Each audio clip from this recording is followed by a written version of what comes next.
Hello everyone, welcome back to my channel CA Students and hope you all going good. So students, आज का जो video बनाने का purpose है मेरा, वो वीडियो बनाने का पर्पज़ है just to clarify whether the examinations in November 2020 will happen और नॉट। तो मैं आपको बता देता हूँ, इस वीडियो का पर्पज़ आपको जस्ट क्लैरिफिकेशन देना है। और क्लैरिफिकेशंस क्यों देना है, उसके पीछे रीज़न ये है कि काफ़ी सारे बच्चों का यहाँ पे बहुत सारा मैसेज आ रहा है, सर एग्ज़ामिनेशंस का क्या है बताइएगा।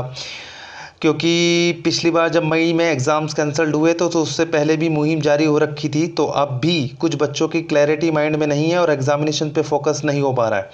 तो इसके लिए मैं आज एक और बार आपके सामने आया हूँ। और ये मेरा ध्यान रखिएगा, मेरा लास्ट वीडियो रहेगा इस पर्पज़ के लिए, क्योंकि मैं आपका टाइम वेस्ट नहीं करना चाहता हूँ बिल्कुल भी किसी भी तरीके से, राइट। तो एक चीज़ मैं आपको बता देता हूँ, एग्ज़ामिनेशंस के लिए जो सिचुएशंस बनी हुई है वो मैं आपको बता देता हूँ बिल्कुल क्रिस्टल क्लियर क्या है क्या नहीं है। पहली बात तो एक चैनल्स में आपको बताऊंगा कि अगर कोई भी स्टूडेंट्स अगर मेरे चैनल पे नया है तो प्लीज़ सब्सक्राइब पहले कर लीजिएगा चैनल को, क्योंकि सब्सक्राइब करने से क्या होता है कि आपको जो भी आने वाली वीडियोस हैं वो मेरी मिलती रहेंगी और आपको अपडेट्स करता रहूँगा मैं। लेकिन मैं इस पर कोई वीडियो नहीं बनाने वाला, क्योंकि मैं आपको जस्ट क्लैरिफिकेशन आज दे दूँगा इस पर, ठीक है। तो क्या क्लैरिफिकेशन है, ध्यान से सुनिएगा मेरी बात। एग्जामिनेशंस को लेकर के जो इंस्टीट्यूट ने जो प्रोएक्टिव मेजर्स ले रखे हैं, अभी प्रोएक्टिव मेजर्स क्या ले रखे हैं कि एग्जामिनेशन को शेड्यूल डेट पे कराया जाएगा। और एग्जामिनेशंस को शेड्यूल डेट पे कराया जाएगा, ये स्टूडेंट्स मतलब इंस्टीट्यूट का जो हमारे प्रेसिडेंट हैं अतुल कुमार गुप्ता जी, उनके माइंड मेकअप में तो यही है कि बिल्कुल शेड्यूल डेट पे ही कराया जाए। बट क्या हो रहा है कि एडिशनल एग्जामिनेशन सेंटर बनाए गए हैं। एडिशनल एग्जामिनेशन सेंटर भी इसी पर्पज़ के लिए बनाए गए थे कि एग्जामिनेशन को शेड्यूल डेट पे कराया जाए, और कराए भी शेड्यूल डेट पे ही एग्ज़ाम कराए जाएंगे।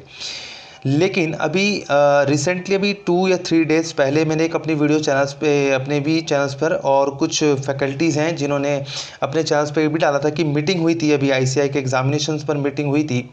उसके बारे में कुछ शायद आई थिंक एक आईसीआई के मेंबर ही थे, वो कमेटी के मेंबर थे, बोर्ड ऑफ स्टडी के मेंबर्स थे। उन्होंने ये बात बोली थी कि आप बिल्कुल भी इंजॉय करें अपनी जर्नीज़ को, आप पैनिक मत करें एग्जामिनेशंस को, कि नवंबर में एग्जामिनेशंस होगा तो बिल्कुल शेड्यूल डेट पे कराया जाएगा, उनका एक मैसेज था।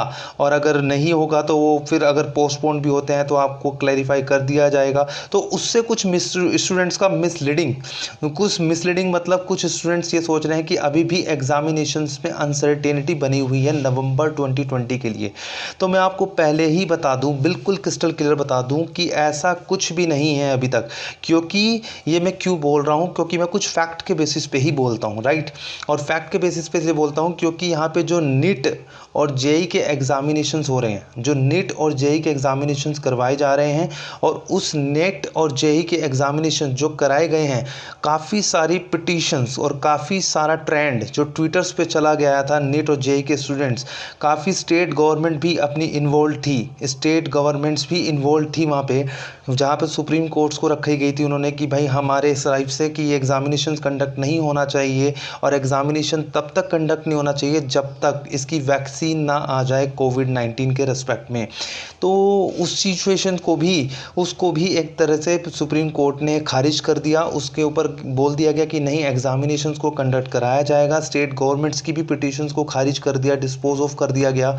और अकॉर्डिंगली पेरेंट्स के जो भी एसोसिएशंस के जो हमारी अनुभा क्या, आई थिंक मेरे हिसाब से नाम याद नहीं आ रहा है मुझे उनको नाम, अनुभा श्रीवास्तव है आई थिंक, उन्होंने भी हमारे अकॉर्डिंगली जब एग्जामिनेशंस हो रहे थे मई 2020 उन्होंने भी बहुत अच्छा खासा ट्विटर्स पे ट्रेंड चलाया था in respect of the postponement of the JEE और नीट के एग्जामिनेशंस। बट इस सुप्रीम कोर्ट्स अपने बिल्कुल अब क्रिस्टल क्लियर था इस बार के एग्जामिनेशंस कराना है, और एग्जामिनेशंस उन्होंने करवाए भी हैं। तो आप ये सोच सकते हैं कि कितना बड़ा एक तरह से ह्यूज स्टूडेंट्स वहाँ पे इन्वॉल्व हुए हैं नीट और जेई के एग्जामिनेशंस में, कितना बिग नंबर ऑफ स्टूडेंट्स वहाँ पे इन्वॉल्व हुआ है। मानता हूँ कि रिस्क बहुत ज़्यादा है, कोरोना केसेस बढ़ रहे हैं, और WHO ने भी आज या कल परसों की डेट पे इन्होंने ये बात बोली थी कि नवंबर में नवंबर मंथ में भी आपके पीक पे होगा हमारा कोविड-19, पीक पे होगा। और I think at the year of end of 2020 I think 1 crore approximate ये केसेस हो जाएंगे।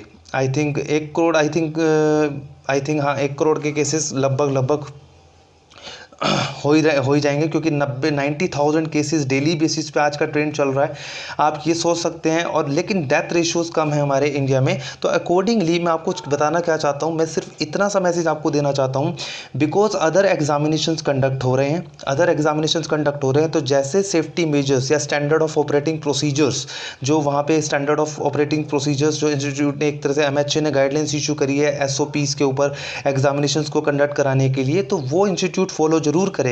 और इंस्टीट्यूट फॉलो करते हुए जो प्रोएक्टिव मेजर्स हैं वो बिल्कुल लेगा और एग्जामिनेशंस को शेड्यूल डेट पे बिल्कुल डेफिनेटली कराएगा। तो ये एक तो कुछ फैक्ट बेसिस थे जहाँ पे मैंने आपको डिस्कस करना चाहता, लेकिन अभी भी मैं आपको बताता हूँ, आप अनसर्टेनिटी जो आपके दिमाग में बन रही है वो जस्ट रूमर्स है। याद रखना, रूमर्स अगर आपके कुछ भी आसपास दिखता है कि कोई स्टूडेंट्स कह रहा है या फिर कोई भी कह रहा है, आप जब तक किसी भी चीज़ को पूरी तरह से अपने आप को डेफिनेटली इस चीज़ को माने मत कि जब तक ICI अपनी तरफ से कुछ एक अपनी जो भी मीटिंग्स वगैरह हैं या फिर अलग तरह से नहीं लेके आता है या फिर नोटिफिकेशंस के थ्रू कुछ भी नहीं लेके आता, तो ICI अपना जैसे जैसे टाइम नियर आएगा वो आपका नोटिफिकेशंस निकाल देगा। और अकॉर्डिंगली आप अपनी प्रिपरेशन कीजिए, फोकस कीजिए। Sir, this is a golden opportunity for you.